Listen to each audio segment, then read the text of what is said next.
GGRC.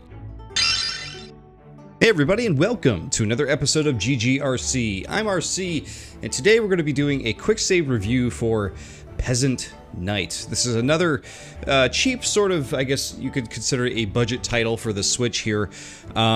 It's interesting, you know, little game here. I guess you could say it's a platformer, but it's one of those platformers where you don't have full control of the character, and I always have like a little bit of a, you know, I don't know if you want to call it a pet peeve or I don't know what you want to call it, what the word would be for it, but there's been sort of an influx of platformers coming out over the past few years, games where the character you're playing as pretty much moves without you having to move the D-pad at all, and you're basically just controlling the jumping and the stuff like that. It's sort of like an easy entry-level way of creating platformers and getting into platformers, I suppose, here. And that's what Peasant Knight is. It's a very simple and simply made platformer here, where you don't actually get to control the character. So there are some good things here, though. So let's jump in, actually.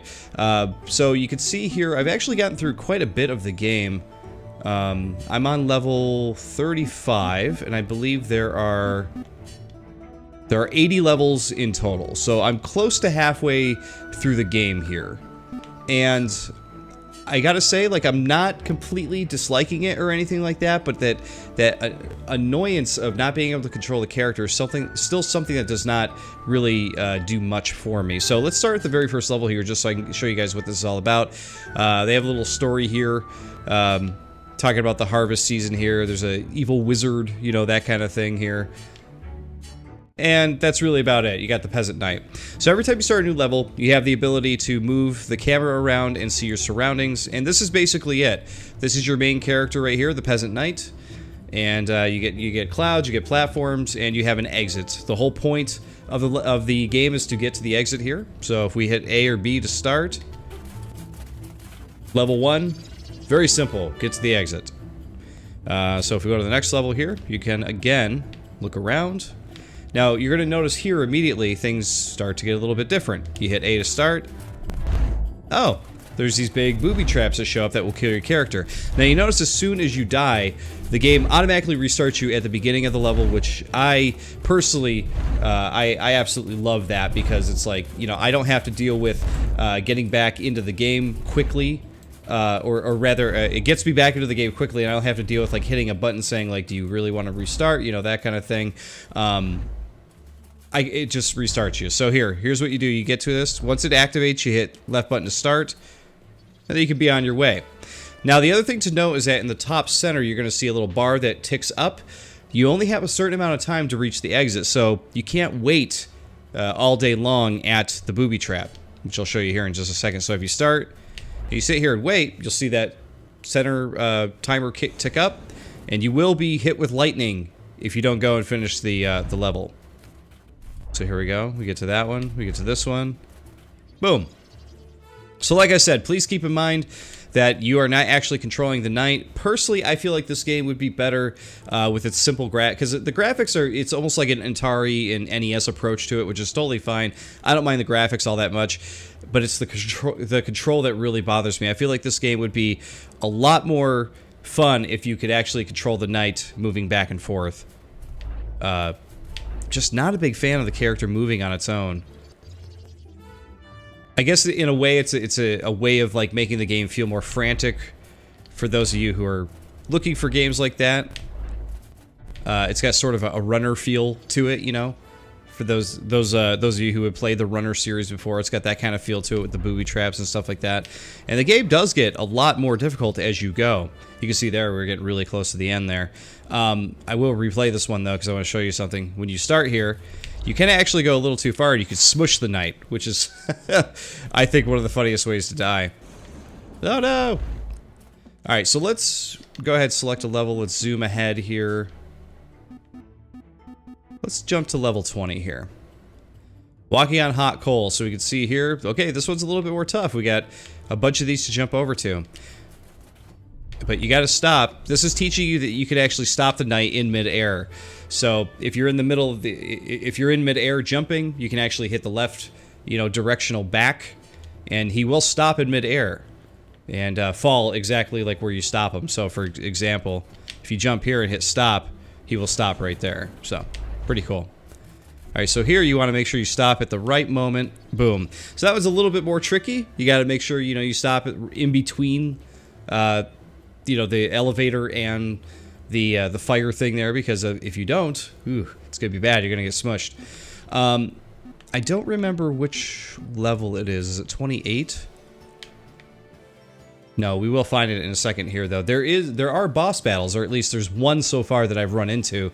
But you'll see here that they actually add in teleporters as well. So you can see green leads to green, yellow to yellow, orange to orange, and there's the end.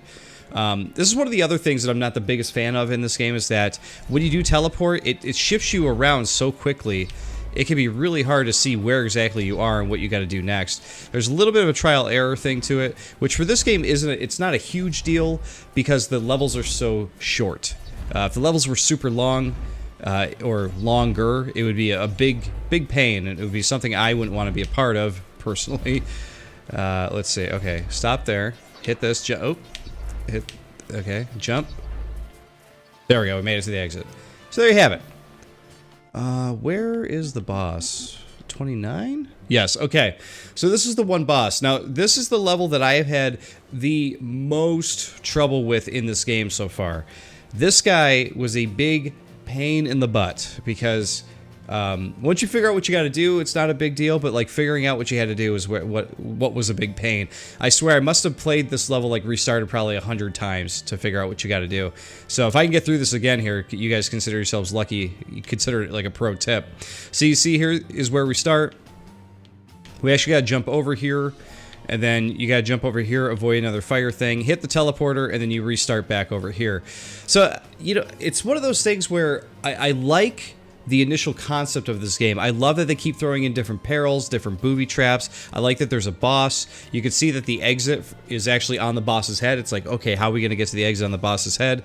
You know, and with all the tools that are at the developer's aid here, the developer's aid here when they're making the game, it's obvious that they have a lot of tools at their disposal that they can play around with and stuff, and they do introduce even more after this boss, which is kind of cool.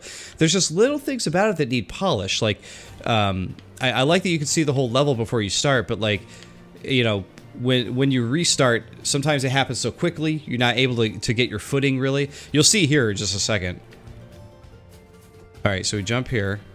We gotta avoid the mouth, because that will crush us. So we gotta jump over here, avoid the fire. Luckily, that's the only time you gotta avoid the fire. Nope, and then we got smushed by the fist. This first part here, see how quickly it restarts you? It barely gives you any time here to really react to what you're doing.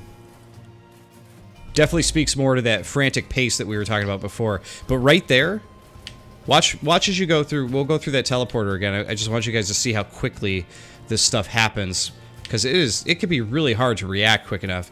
So if you stop here and you go through the teleporter, it's like he's already fallen off the hole by the time, or fallen down into the hole by the time he hits the teleporter. It's insane the way it's timed. So you want to make sure that when you go through the teleporter, you immediately hit left so that you could stop and the camera moves over. I feel like I wish the camera was a little bit more instant with that stuff. All right, so we gotta. Oh no, crushed again. Crushed again. I'm trying to time this right. Okay, get there. Over here. Stop.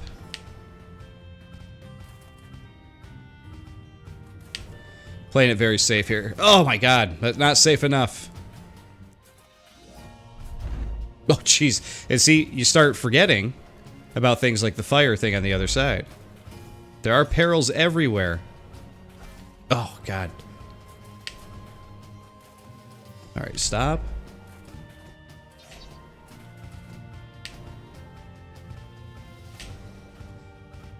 I was about to say, if that jaw crushes me right there. See, this is why I do not like that you can't control the knight the way you want to, because being able to nudge back just a little bit would be nice.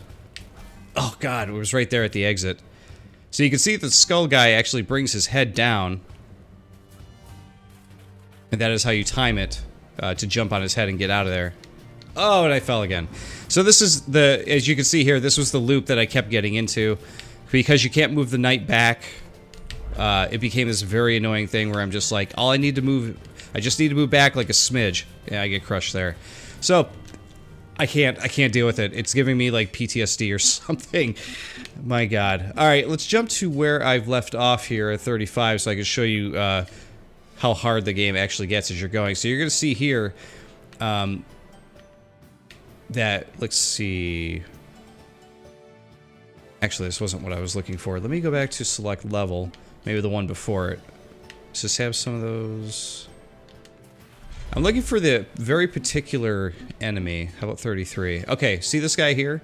So this is a new enemy that they actually added into the game that you have to try to avoid. And this level's actually pretty tough. So you gotta jump here, jump, let him go by. You gotta activate those things while you're up in the air, hit the teleporter, and then get up there. So stuff gets pretty difficult at times in this game. Activate. There we go. Hit the teleporter.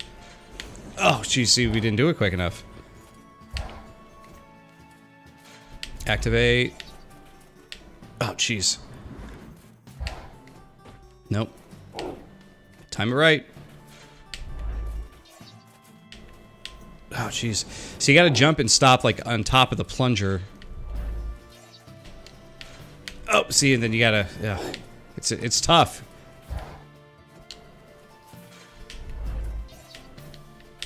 Ah, missed it. Okay. At least you guys get an idea of that. Let's try the level where I left off, see if we can actually figure this out. Okay, that's going to go up. That's going to transport us to the red.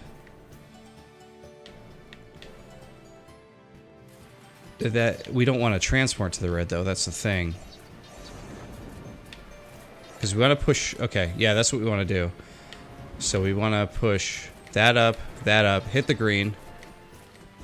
Oh, okay. I think we got it figured out now. All right, up, green. See, we can't hit those teleporters. It's becoming its own problem. Oh, God. Jump. I gotta move quicker. Ugh. My brain is... Or my fingers are moving before my brain is. Ah. See, if you stop there, it's just not gonna work out. Oh, nope. We're done. Okay. One more time. There it is. We got it. Okay. Just a matter of getting your brain in sync with what's going on with the game.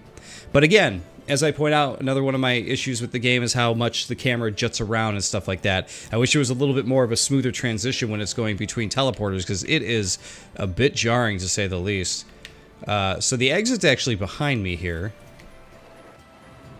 So what do we got to do here? Whoa! Did you see that? That's a new thing.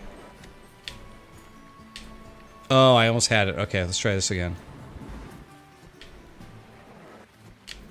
Ah, didn't jump on it. All right, back on it. Nope. Right out from under my feet. Why does it keep doing that? There we go. We got it. Okay. Wow. Smooth sailing. Oh, nowhere near smooth sailing. Oh, that's not good. Okay, we want to do that. Oh, okay, I see. Nope. You gotta let go at the right time. Nope. Oh, that's too far over.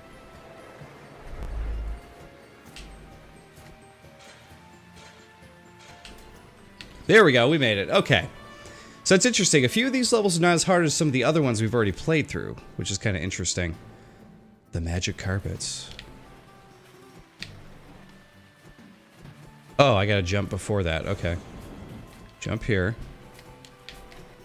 Oh man, I don't know how I'm gonna be able to time that. Oh, jeez. Not quite. Try it again. There we go. Oh no! I forgot to hit left so he stays. Bit of a brain bender sometimes to remember to do certain things at certain times.